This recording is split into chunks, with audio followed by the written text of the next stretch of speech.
Right, this is Dolores Cannon again with the Metaphysical Hour. I want to tell you right now we're very excited.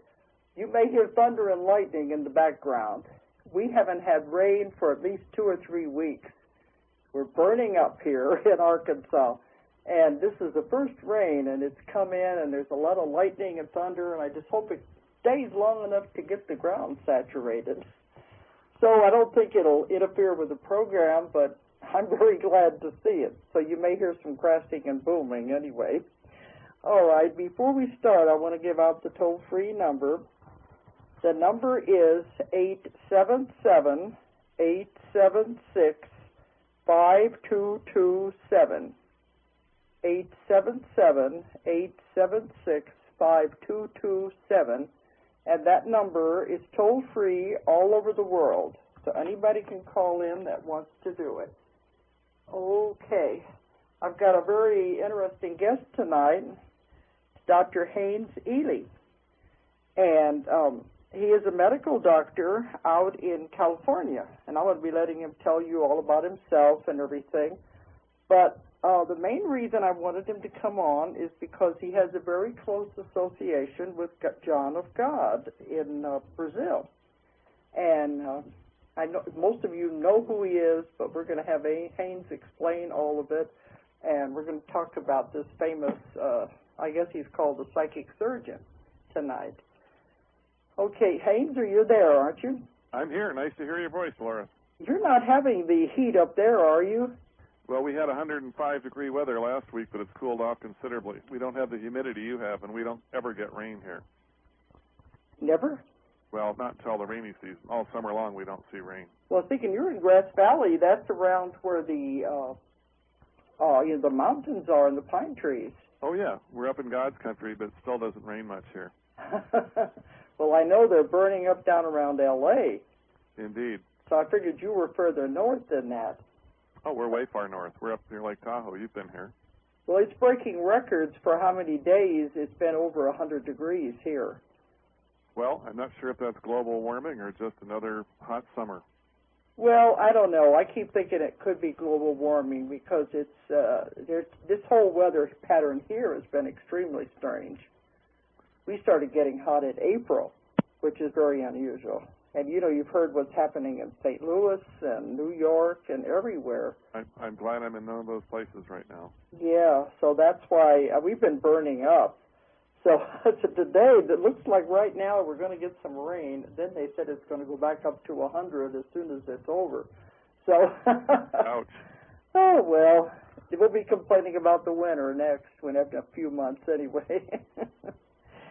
But, Haynes, I want you to tell you about yourself first before we get into John of God. Well, as you know, I have a radio show that's on every Monday at noon called Earth Mysteries, and you've been my guest on my show, so I feel honored that you'd asked me to be a guest on your show.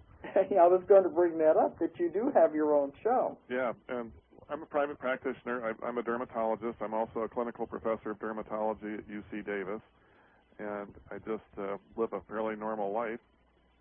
It doesn't every day. Now, I know you. You don't live a normal life. Well, you know, normal by your listeners' standards. I live a normal life. I go to work 9 to 5 every day. You have 2 lives, just like I do. Right. I have 4 kids, and I like to travel, and I like to talk to people on the radio. Mm-hmm. So when you're not being a doctor, you're also on the radio. Right. But you do travel to Brazil a lot. Travel to Brazil quite a lot, 23 times so far. And my wife, Catalina, is there right now. I just got an email from her. Uh-huh. Yeah, I think you told me that you even built a house down there. We built a house right next door to John of God. So our property touches his Casa. And that was mainly so you could work with him? Yeah, so we could be nearby. We asked him where we should build, and he said right here, and he picked a spot for us. Okay, why don't you tell the listeners about John of God? There may be some out there who don't know who we're talking about. How long do we have? An hour. An hour. But, you know, I like to go in steps. Yeah, well, John of God's a Brazilian guy who has no formal education. He went to school till the 2nd grade, dropped out because of poverty, was basically employed or learned the trade of a tailor from his father, was traveling from one town to another looking for work as a tailor, got a job, got fired the same day, ended up on the street starving. He was about 16 years old at the time. Walked into a church and to look for food or shelter, and it turned out he went into a trance and woke up 3 or 4 hours later with no memory at all of what had happened, and he had healed hundreds of people. And so the priest was very excited, told him what he'd done, asked him to come back the next day. He came back the next day, and there were 1,000 people waiting for him. Again, so while he was in the church, these people just came in? Yeah, well, I guess it was a church service. It's a little hazy on exactly how this all happened. This is an apocryphal story. So he didn't know, if he was so young, they never had it happen before then. No, he didn't have it happen before, and he had no idea at all what had happened. He went into a trance, and he was a trance healer, had no recollection at all afterwards of what had happened. And but then they had him come back the next day. They had him come back, and he actually became wildly popular almost instantly because he healed everybody that came to him. And he traveled around Brazil, went to see other healers like Arrigo, who was a very famous healer that a book was written about called Surgeon with a Rusty Knife. Oh, yes, I've heard of that. Yeah, he went to work with Arrigo for a while to help stabilize his powers and learn from the famous healer how to do things. And he spent time in northern Brazil, quite a few years, again, going around doing healings and learning from other healers. But just about everywhere he went, he got beat up or jailed because the local doctors and powers that be, didn't like him healing. So he's sort of. Do you think they thought he was working with the devil, or they just working didn't with the devil? Yeah, the Jesuits actually ticket his Casa. They say that he's doing miracles that only Jesus can do, and so therefore he must be the devil. Oh, okay. So I thought maybe they just didn't want the competition either. Who knows? Who knows? But he's had a very persecuted life where he's been persecuted for his healing abilities, and he actually worked as a tailor for the military in Brasilia for a while, as well as doing his healing on the side. And so he made lots of friends with military officials and government officials. So he has some protection from them. He's also healed a lot of government officials. Like one of the people I met there was the former Supreme Court head of the Supreme Court of Brazil, who had been healed by him. And so he's healed enough politicians and powerful people that he has some powerful allies. But he gets attacked all the time by the local police and the medical associations and just various people who want to attack him for one reason or another and take away his ability to heal. So he's kind of sensitive about that kind of stuff, obviously. You think that's strange, that by now he's been doing it so long that he would have been accepted. Well, I think the more good you do or the more famous you get, the more jealousy you get, too. Yeah, I guess that's true, But I would think, I know people come from all over the world, but I would have thought he would be accepted by his own people. He's accepted very much by Brazilians, but there's still people in the government and stuff who, take the church, are they against him? Well, his place, his healing place, is called the Casa Dominacio. It's very, very Catholic and very officially religious. I mean, all the things that are done there were begun with saying the Lord's Prayer and Hail Marys, and the healing that John of God does, he says, is done by God, not by him. He has no recollection of it at all. And so it's a very religious kind of atmosphere. Everybody's wearing rosaries and saying prayers. So the church shouldn't be the ones that are against very Catholic. Well, like I said, the Jesuits pick at the place. The Jesuits say he's doing miracles that only Jesus could do, so therefore he must be the devil. But we even in the Bible, Jesus said you can do this and more. Oh yeah. But there's always, to me, it shows ignorance. But they do have a lot of that all over the world, and when people get to those points. Well, I think a lot of times people come home healed that their doctors told them go home and die. Yeah. And the person goes back to the doctor and goes, nah, this guy healed me, and you said I was going to die. And I think that stirs up a lot of jealousy, bad feelings. I can understand that. Because I get clients like that. They come in and say the doctor said I've got 6 months to live, and they said they told the doctor, I don't think so. I've got things I want to do. Right. So, you know, we know it. The mindset has got a lot to do with it. Right. Well, there was a very famous psychic, probably the most famous psychic in Brazil, named Chico Xavier. And Chico told João, when João was fairly young in his healing career, to go to this town where he is now, called Abadiânia, and set up a healing center. And a man from Abadiânia Vela, the old town of Abadiânia, gave João, I think, about 1,000 acres, quite a lot of land. But it was in nowhere. I mean, literally nowhere. Out in the middle of the jungle, or what? Yeah, middle of nowhere. It's about 90 miles west of Brasilia. But Brasilia was built in 1964. So Brasilia is a new city. And Brasilia was built in nowhere. You know, nobody wanted to go there because it was so far away from anything. Yeah. So the town where João set up his healing center was literally nowhere. I mean, there's just a little road going to it. Now there's a state highway that goes across Brazil that goes right through the town. But it's I still wonder kind if of they made it go that way on purpose. Yeah, it's still kind of a nowhere town. Yeah, but because he was getting people coming, I wonder if that's why they steered the highway over that way or something. No, I think it was just coincidence. You know, the highway went through this. Even the town today is just a truck stop. You wouldn't even know it's a town. You'd blink and you'd be through it. You have to know where to go anyway. Oh, yeah. It's easy to get to, but you have to know where to go. Yeah, otherwise there's no sign out there or anything. There's a sign saying Abadiânia, and that's it. You blink Yeah, and past it. okay. But that's probably where the man gave him the land, because he figured nothing would ever be done there. Yeah, it was worthless land when he gave it to him. It was so far from anything. But now people come from all over the world. You get, a lot of people from Europe, France, Germany, England, a lot of people from Australia, New Zealand. It's really a world community now. Well, how did you come in contact with him? Well, it's a long story, but I'll try and shorten it.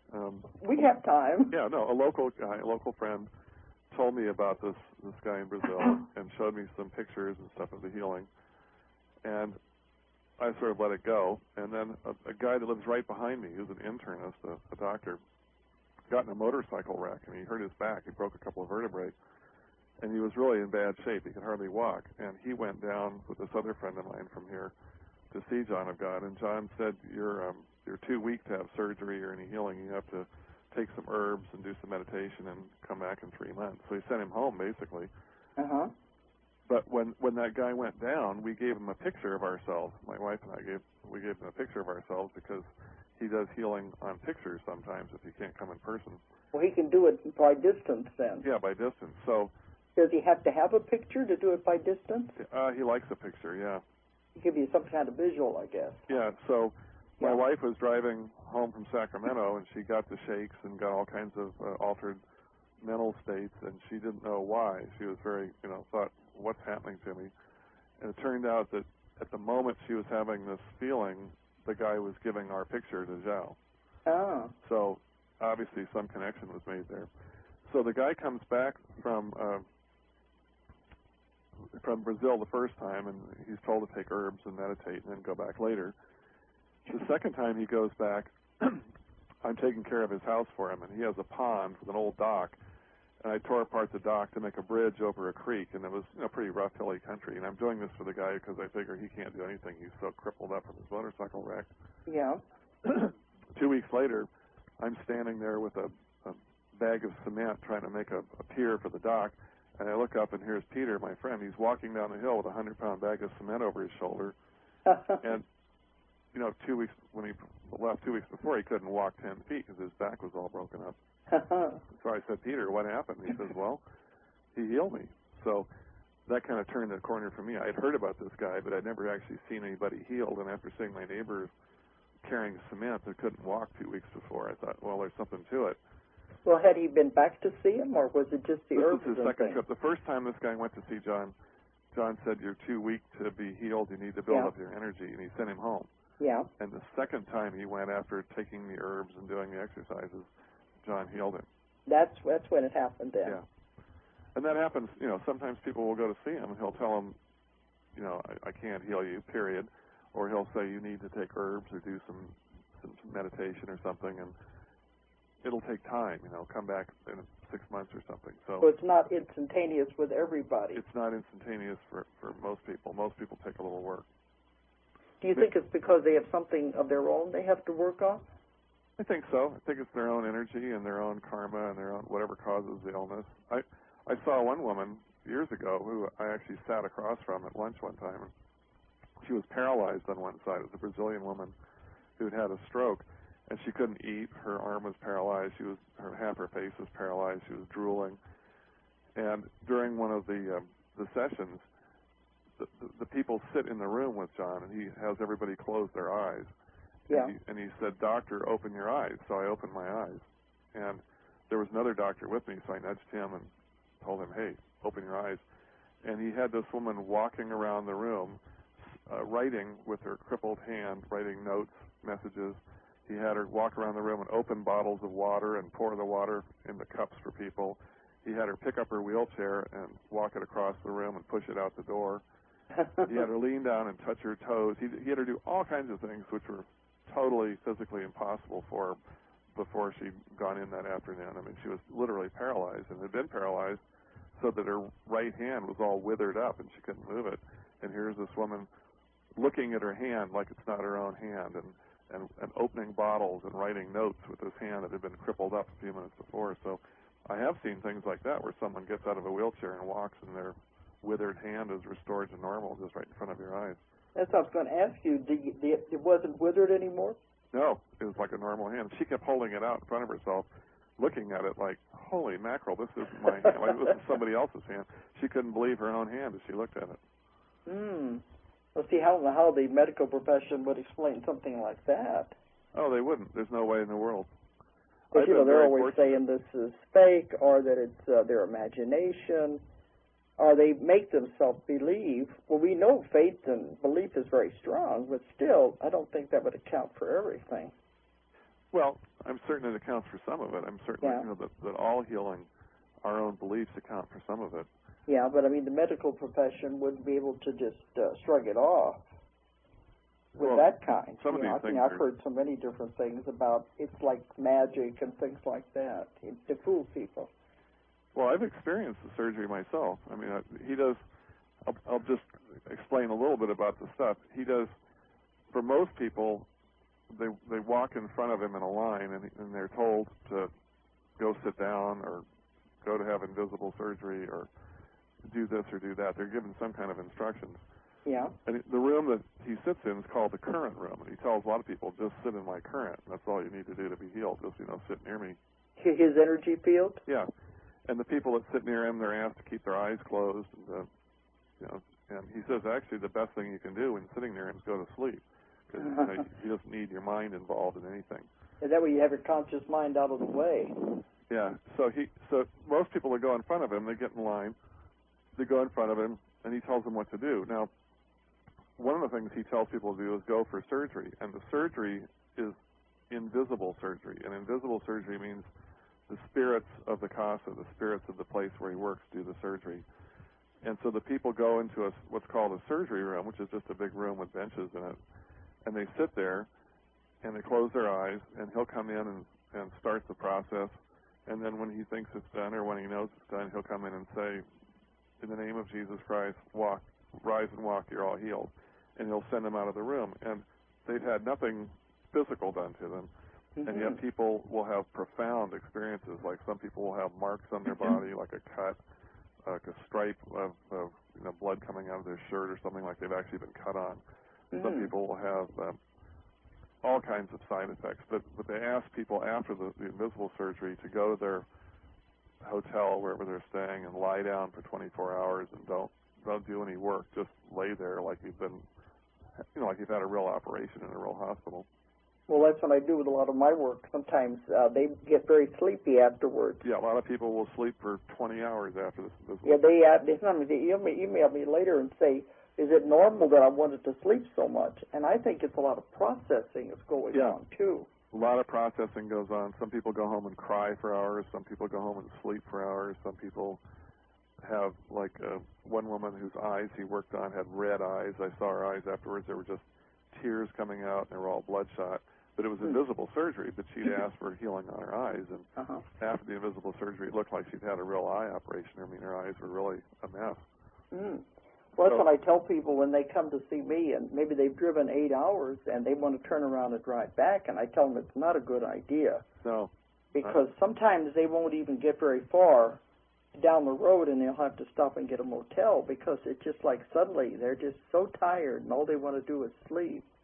Yeah, well, I think that's part of the process of healing. Sometimes you just, the people go into that kind of sleep. Maybe we're tapping into kind of the same thing, just different ways. Yeah. But anyway, when he's doing the surgery, it's not like we hear about psychic surgeons. Well, no, it is. That's the first kind of surgery I'm talking about, the invisible surgery, where people just sit there with their eyes closed and the spirits do the surgery. The second kind of surgery, he does 3 kinds of surgery. The second kind of surgery I call symbolic surgery, and I just made that name up because he actually does cuts on people with a kitchen knife or a scalpel, but the cuts are nothing known to medicine. Like if a person has high blood pressure, he'll make a little inch-long cut over their heart. A lot of times women, he will cut one breast or the other. He'll make a linear cut in the breast, and he'll stick his finger in and wiggle it around. Sometimes he'll do what looks like a hernia operation, sort of a cut in the groin. Sometimes he'll bend the person over and make a cut on their back. But these cuts are literal cuts. I mean, he cuts the person open, and then he takes a cotton thread like you'd sew your pants up with, and he puts a couple stitches in it and closes it sort of crudely. And they heal beautifully. They heal almost overnight. Well, is there blood coming out when he makes the incision? He can stop bleeding. He can stop and start it at will. So when he cuts it, there's no blood? There's no blood flow at all. And some of these cuts are pretty big. And he's asked me to sew them up, so I know they're real cuts. And I've actually gone up and he said, "Doctor, you sew them up."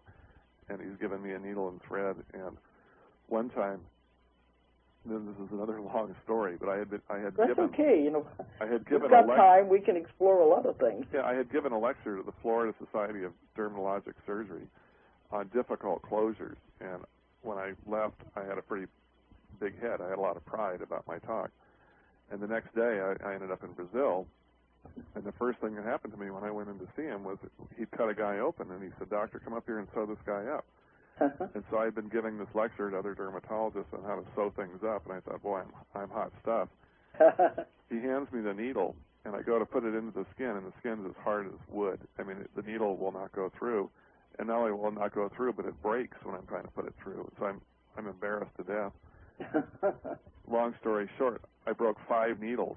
I couldn't get any needles to go through this guy's skin, and so he's looking around sort of amusedly while I'm breaking needles, and I'm sweating and getting more embarrassed. And then finally he says to me, "Now, doctor, I want you to do it like this. I want you to sew with love. I want you to just put as much love into your hands as you can." And the minute I did that, the needle went right through the guy's flesh and sewed him up easily. So he had done this whole thing just to break my pride, just to make me look like a fool, like I couldn't sew in front of hundreds of people. And it worked, obviously.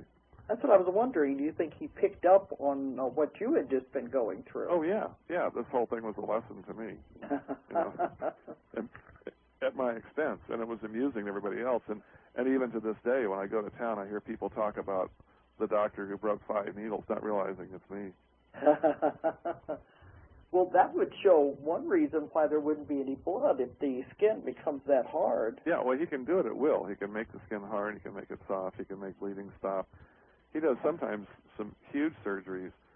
One of the things, 2 of the things that are the most impressive to people are one thing we call the nose job, where he takes a hemostat, a great big long, 10-inch long hemostat, shoves it up someone's nose. Oh. And you think, when you see this thing go in, you think there's nowhere to go except their brain. I mean, this thing has nowhere to go except in their head. Yeah. And wouldn't it kill them or lobotomize them? Well, he did that to me one time. He shoved the thing up my nose. I could feel all these bones crunching in my sinuses where it went, but I never felt any pain at all. Well, why did he do it? I mean, did you have something wrong? I was deaf in my right ear, and I was going deaf in my left ear. I couldn't hear as well in my left ear, and I was terrified I'd be deaf. Yeah. And so I told him this, and he said, "Well, come up here for surgery." And he shoved the hemostat up my left nostril, which it was the right ear, but it was the left nostril. And then he took a scalpel and made a cut on my left neck, a big, long, linear cut. And at the time, I had all my faculties. I could think, but I couldn't feel any pain. I was thinking to myself, well, hey, it's my right ear. Do the other side. You're doing the wrong side. Well, anyway, the next day I could hear just fine. And the cut on my neck healed up, so there's no scar at all. I can't even see where it was. And so I learned that this type of surgery that I call symbolic surgery, it works. But as far as medicine is concerned, we wouldn't have a clue why sticking something up someone's nose would help their hearing. Yeah, I mean, as a physician, you wouldn't think that wouldn't do anything. And like you said, it could have gone all the way up to the brain. Well, he says that it's injecting energy into the person. That it's just a method of putting a lot of energy into the person. And the other surgery that he does, which I, again, call symbolic surgery, is he scrapes people's eyes.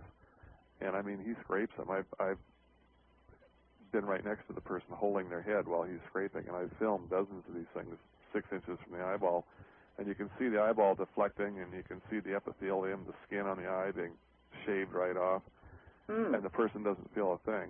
And are they doing that because they're blind or what? No. This is for stuff like a person comes in and they complain of heart pain, and all of a sudden they're getting eye surgery. And a different part of the body. Again, it's an injection of energy into the person. That's what he says is happening. It has nothing to do with their eyes. It's operating on some other part of their body by putting energy in through the eyes. But it looks brutal and scary, and if you're squeamish, you wouldn't want to watch the movies I made. But the person doesn't feel anything. The person doesn't feel a thing. And no blood or anything. The corneal reflex is the strongest reflex in the body. If you even get a hair in your eye, you know how bad it feels. Yeah. Imagine a kitchen knife scraping the skin off your eyeball. And there was no reaction. No, the people just sit there like he's doing nothing to them. So that's the two kinds of surgery so far. The invisible that's surgery. Amazing that he does it on one part of the body to affect another part of the body. Well, an example, there was a Brazilian physician who was there, and he brought his daughter, and his daughter was up on the stage, and the physician went to go up on the stage with her, and he fell down, and he hit himself on a concrete pile or something that was near the stage. And Jal brought him up real quick on the stage and did the eyeball surgery, the eyeball scraping on him. And the physician asked afterwards, why did you do that to me? And Jal said, because you broke a rib and you ruptured your spleen and you were bleeding internally, and I had to stop it. He didn't know it yet. He didn't know it. But sure enough, he went to a hospital in Brasilia and had an x-ray, and his rib was broken and his spleen was ruptured. And Jal actually told him, go to the hospital after he did the eye surgery. He said the eye surgery was to stop your internal bleeding. So he didn't have to have any medical help when he got to the hospital, though? No, he was okay. But, I mean, if he hadn't had the bleeding stopped, he would have had a horrible time. Yeah, because like you said, you're out in the middle of nowhere. Right. So we don't understand. We don't understand medically these kind of surgeries. That's why I call them symbolic surgeries. And then he does the third kind of surgery, which is just the kind of stuff that I would do. He cuts people and cuts things out of them and then sews them up. And then sometimes he'll hand them the thing he took out, like he'll cut a breast cancer out of some woman's breast and hand it to her and say, take this home to the pathologist and have him analyze it. So he does real surgery, like that kind of stuff, but rarely. Most of the time it's this invisible surgery. And nobody has to have surgery. People that go there think, oh, my God, he's going to cut on me, he's going to scrape my eyes. But he doesn't. He only does that if a person asks for it. So he'll ask, do you want visible surgery? If a person says, no, thanks, he won't do it. Well, see, that's what I was thinking about. The stories we've heard about, the ones in the Philippines and all that, was the psychic surgeons where they cut the person open and they pull something out. And that's where the skeptics have always said, well, it was just magic and, to fool people. Well, so that's not the only type of surgery then. No, he doesn't cut people open with his fingers like the Filipinos do. Yeah. And he doesn't produce stuff that looks like chicken guts. I mean, the stuff he takes out is real. I've watched him do it many times, and I've sewn the people up, and I've been graced. He lets me keep my eyes open and film him. And so he trusts you. Yeah, I guess so. But and he wants you to help him, probably. Yeah, there was a BBC film crew there one time when I was there, and he sent them packing, sent them home, wouldn't take any pictures. And he let me with my little camera go up and stand right next to him and film everything. Do you know why he wouldn't let the BBC? Why he wouldn't let them do it? I don't know. I wonder if he thought maybe they were going to do it in a skeptical light or something. I think, that would be a good answer, but I don't know his reasons. Because maybe, it sounds like he can pick up on a lot of things. Oh, yeah. Because, I've done a lot of TV, and I always say, well, you're in the hands of the editor. The ones who's putting it together. You don't have any way of knowing how it's going to turn out when they're done. Yeah, he might have sensed that someone was coming to do a send-up of him, make him look bad.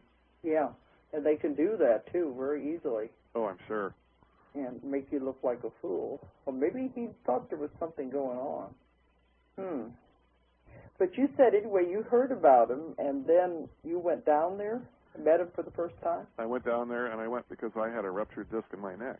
And the minute he met me, he said surgery at 2. So I went to the invisible surgery, sat there in this room. It must have been 100 degrees. You're talking about heat. In Brazil, it's hot. This room had no air conditioning, and we sat there for what seemed like forever, sweating. And then went back to the hotel and spent the night in the hotel. I didn't feel anything. I mean, I honestly didn't feel a thing except hot. And well, before that, had you had pain in your neck? Yeah, I'd had pain in my neck and numbness in my hand, and it was really miserable. And it took about 2 months for it to go away after I went home. It didn't go away right away, but it went away. And was it gradual or what? Excuse me? Yeah, it was gradual. Gradual? It was gradual. And I had an MRI of my neck before I went, and it was the disc, C5, C6 disc was shot. And I had another MRI about a year later, and the disc was back to normal. So it healed itself. But it took time. It wasn't instantaneous. So is that what made a believer out of you?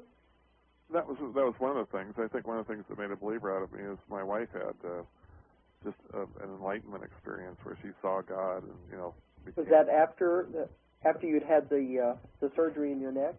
Yeah, she was just sitting in the current room and just hit by a blinding light and emotions, and felt like she'd seen God, and felt like she'd had an enlightenment experience, and she was just so overwhelmed by it. That's what turned her into a believer. And we've that taken a lot of convinced people. You then that maybe this is real. Huh? That's what convinced her it was real. But did it take a little more to convince you? Well, I'm more of a skeptic. That's what I was thinking. You don't just believe it the first time, even though you had yourself healed. Well, I was most skeptical about the surgeries. I mean, I would see him stick these things up people's noses and cut on people's eyeballs and think, now, how can that be? There must be a secret anesthetic or something that's being delivered here. I mean, how could people tolerate that kind of stuff? Yeah. But after, standing right next to me, he had me hold his hand every time he incorporated the entities that do the healings through him for 2 weeks. Every time he would go into a trance, he'd have me hold both his hands while he was going into the trance so that I could feel the energy coming into him. And after a while, I'm a dull person, but after a while I could really sense when it was coming and feel it.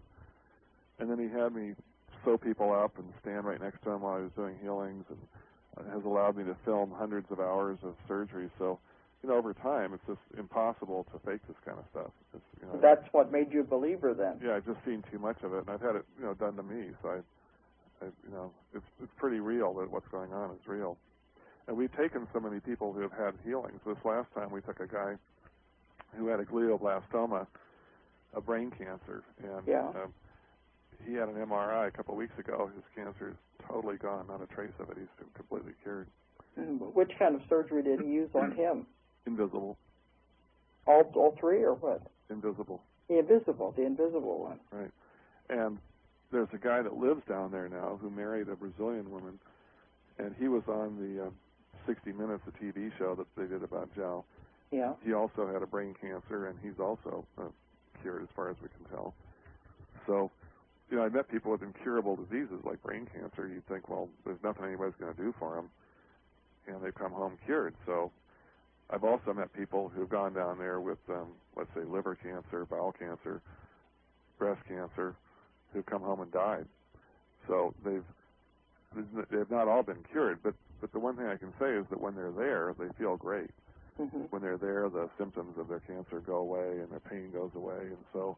But does he have an explanation why everyone is not cured? I don't know. I mean, I don't think there's any explanation. Did he ever say anything about why some are not and some are? I've never heard any explanation from him at all. Oh, he never said then. No, when you're talking to him, the man, he has no recollection at all of the healing. He's a trance medium. So what happens when he's in a trance, he doesn't remember. And when he's in a trance, different entities, different spirits come into him that are, some of them are saints, some of them are doctors, some of them are nameless. And these people come into him and do the healing through him and then leave. And then he'll go into his office after the healings and collapse in a heap. He says that when he's in a trance, it feels like he weighs 500 pounds. It takes all his physical energy away. He looks just exhausted. So if you're going to talk to him and say, well, gee, what happened in there? He'll say, I don't know. I don't remember. I just feel tired. Yeah. So if you talk to the man about why someone's not healed, you don't get any explanation. Yeah, I can understand that now. He wouldn't have any explanation. And if you talk to the spirit or the entity that's in him, you're lucky if you get any answer at all. So they don't communicate then? They sometimes will put on a dialogue, an hour talk. Most of the time, you don't get a word out of them. And the people that get the hour talk, you're not privy to what they say, because he's speaking in Portuguese and he's speaking quietly just to that one person. And you're sitting, across the room. You don't hear the conversation. Well, the people he does that to, do they understand Portuguese? Well, there's a translator there, and most of the time when he does the long talks, it's to a Brazilian who speaks Portuguese. Okay, because I was wondering if maybe that doesn't even matter, if you can understand his words or not. Well, I can understand Portuguese, and when I hear him talking to people, he's usually telling them to go change their lifestyle, stop drinking, stop beating their wife, be more honest in their work. It's usually lifestyle changes he's talking to people about. And sometimes the person will come back and he'll actually, the spirit that's in him will actually be angry and will yell at him. You didn't do what I told you to do, you're still drinking, or you didn't do what I told you to do, you're still unfaithful to your wife. And, that sounds like my sessions. Yeah, he'll scold them. He'll scold them for not doing what he told them to do. And so, there must be some element of that in the healing, that he gives people instructions, and if they don't follow the instructions, they don't get well. Yeah, I've had that happen with people that, what I call the subconscious, the higher self, maybe it's all the same thing. It comes through and it'll tell them, he wasn't telling you the full story, he was lying to you because he hasn't quit drinking, and, we're washing our hands of and we're tired of all of this, Right. So it tells the truth about the person. Right. So that might be we're touching into the same part, whatever that part is, which we don't know, But, we have miraculous healings too, but I always think it has to do with the person's own mind and belief system. But, I believe... A lot of times they're healed as long as you're with them, but when they go back to their home environment, the belief of all the people around them is so hopeless that it's contagious. That's a possibility, wouldn't it? If you went back and they said, oh, it couldn't have happened, you were fooled. Right. You still have the tumor or whatever it is. Right. If you're in a negative environment where everybody believes you're sick. Yeah, they believe you're sick, so you have to become sick again. Right. But then that would be a test for your own belief system, wouldn't it? It would indeed.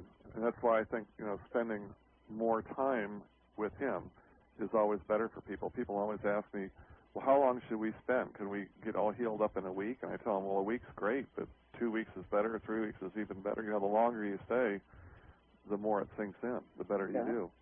Yeah, because, that's what I do in my work. I believe we make ourselves sick. We give ourselves the disease or whatever it is for a reason. Indeed. And then we have to find out, why did we do this to ourselves? And once we do, then it goes away. And he's doing it this way, finding out what's wrong with him. But, we've got our books on Jesus, too. Even Jesus couldn't heal everybody. Right. And the church never really focuses on that. They always tell everybody that he could heal anybody he come in contact with. But in my work, I found out that Jesus could look at the person, and he could tell why they had the problem, the disease or the ailment or whatever it was. He could tell why they had it, and if it was karmic or what. And if it was their karma that they had to have it, he couldn't do anything about it. Right. I think that's... He's not allowed to interfere. Right. And they say that Zhao knows everything about the person when he sees them. Yeah. Just at a glance, he knows everything. And so he knows those karmic things, and he tells some people, I just can't heal you, but I'll take away your pain. Yeah, so I was going to say, Jesus at least took the pain away. Right. He said, I can't, I'll just make your death more comfortable. Oh, okay. That's pretty much like when I do, too. I said, can you at least make them comfortable? And they'll say, well, they can take the pain away. Right. It's amazing, that we are working with something here science doesn't understand, but it's very real. Oh, it's real if you're there, and if you tell people, like I've talked to doctors and given them lectures and shown movies and pictures of him doing his healing, and I'd say if you gave a talk to doctors of 100 in a room, 2 or 3 would come up to you afterwards and act like they believed it, or say, I'd like to go see this guy, or maybe there's something to it. 97 out of 100 would shrug their shoulders and say, this guy's been smoking something funny. Yeah, there has to be some other explanation for it. Right. Even if they see it with a movie or see, they don't want to believe it. It has to be faked some way. It has to be faked, yeah. Yeah, but that's when I tell people there's no amount of evidence for a real skeptic. And then a believer doesn't need any evidence. Well, there's a statue in the garden of the Casa that says, it's a statue of St. Ignatius of Loyola, and it says, for those that believe, no explanation is necessary. For those that don't believe, no explanation is possible. Mm-hmm. That goes along with the same thing. Yeah, it's written in Portuguese. But so, you're wasting your breath in all of the metaphysical work, teachings trying to convince skeptics. Right. That's what I was told. Don't even bother. That when they're ready, they'll be in to ask questions. Until that time, it won't do any good because they're on the defensive. Right. But, doctors do have to defend what they've gone to school to learn. Well, the problem with healers, quote healers, is that literally everybody wants to be a healer. And so you find, anybody who takes a weekend course on acupuncture or a weekend course on hands-on Reiki therapy or something, they want to set themselves up as a healer. And it's a natural thing. People want to be healers. But why do they want it? Do they want it it for ego, or do they want to help people, or what? I think for both, for ego and wanting to help people. But I think everybody wants to be a healer, and so doctors, medical doctors who have gone to school forever to become certified, look at the people who are wannabe healers as just that, wannabe healers who really don't know what they're doing and aren't doing the right thing. Well, that's kind of conceited. It's kind of, we went to school so we know the right thing, and you didn't go to school so you don't know the right thing. Yeah. It's kind of, a closed guild of healing. And that's the only way is the way they're taught. Yeah, and that's right. If they're taught and they spend so much time learning this is the right way, I'd say half the things I learned in medical school, it turned out to be wrong. I remember attending a lecture in medical school where viruses couldn't make reverse transcriptase, and it was impossible. Well, now things like AIDS virus, they're reverse viruses. They make reverse transcriptase. So the whole concept of viruses that could do that, I was taught in medical school, is impossible. And here we have thousands of people dying of impossible diseases now. Yeah, but that's the thing. Now that we're making such advances, it's like nothing is impossible anymore. Right, but doctors are stuck in a way of thinking that if it wasn't learned in medical school, it isn't right. And they poo-poo all the alternative kinds of healers because they didn't learn that in medical school, so therefore it couldn't possibly be right. And it's ridiculous. People get healed every day by mechanisms that we don't understand. Even their own fate. Whatever heals people. I always tell they don't have to go to anybody if they talk about the will to live. Yeah, but I mean, if people understood. One woman said they told her she had 6 months to live, and she said, "I don't think so." She could have bought into it, and how many people do? They go home and die because the doctor says they're going to die. I've seen it many times. It has to do with belief systems. Indeed. And if you just say, well, no, I'm not ready to, I've got other things I want to do, but then the doctors are always telling them, well, now, I know this is the way the mechanism, the body, the vehicle works. Most of us don't know what our beliefs are. Our belief system does run us, but most of us have no clue what those beliefs are. Uh-huh. Maybe that's why that would be a good explanation why you're given the illness, you're given the disease, so you can be put to the test to see what your belief system is. Well, I'll give you an example. People with asthma that can't breathe, they're very often afraid of dogs. Afraid of dogs. Afraid of dogs. And often what's happened is when they're a child, when they're an infant, they've been attacked by a dog, or a big dog's rushed up to them, and it causes them to take a real deep breath and hold it out of fear. Yeah. That's locked in them. It's sort of an emotional, locked-in belief that the world's an unsafe place, and it's manifested as, and the proof of it's this big dog just attacked me and I'm so little.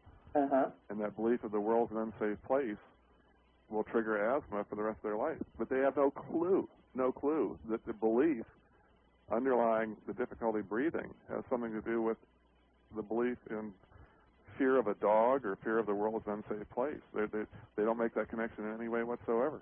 Because it's buried deep in their mind. Very, very deep. It happened when they were 3 months old or 3 years old. They don't have a clue. Mm-hmm.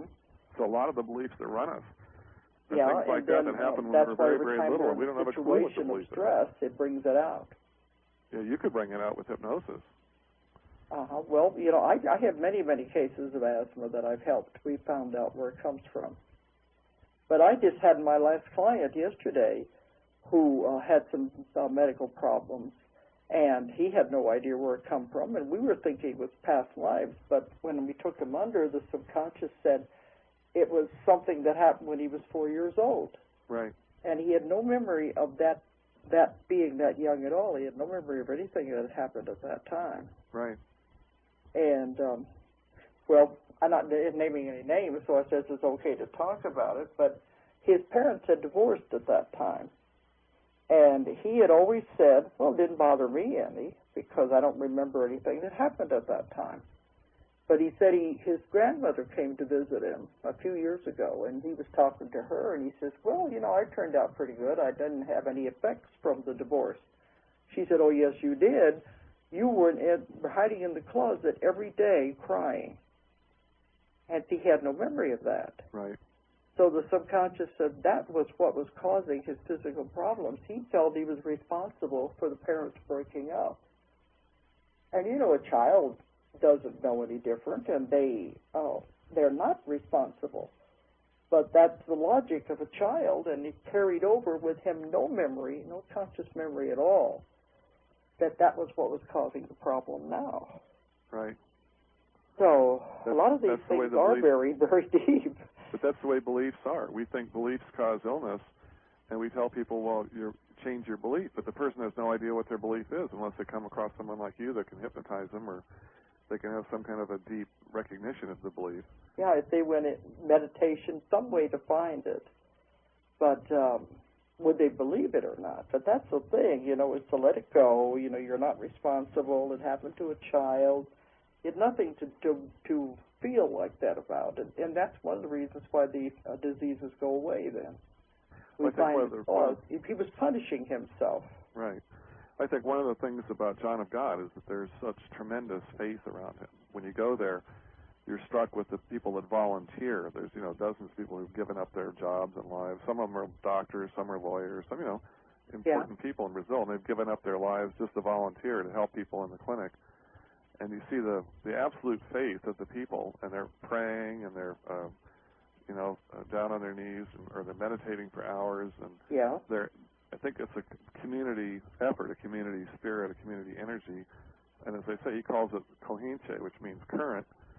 Sitting in his current, or in the current room, when you put 100 people together meditating and praying with a healer for hours in a room, a lot of things happen. A lot of shifts happen in people that are really powerful. That just that faith creates a new belief system, and that they may not get understanding what their beliefs are, but they have a new belief system now of faith, and I think that helps to heal them. Well, that's what I was going to say. You get that many people together with that kind of loving energy, it's going to perform miracles anyway. Yeah. It's a real environment for miracles. The accumulation of the energy. Right.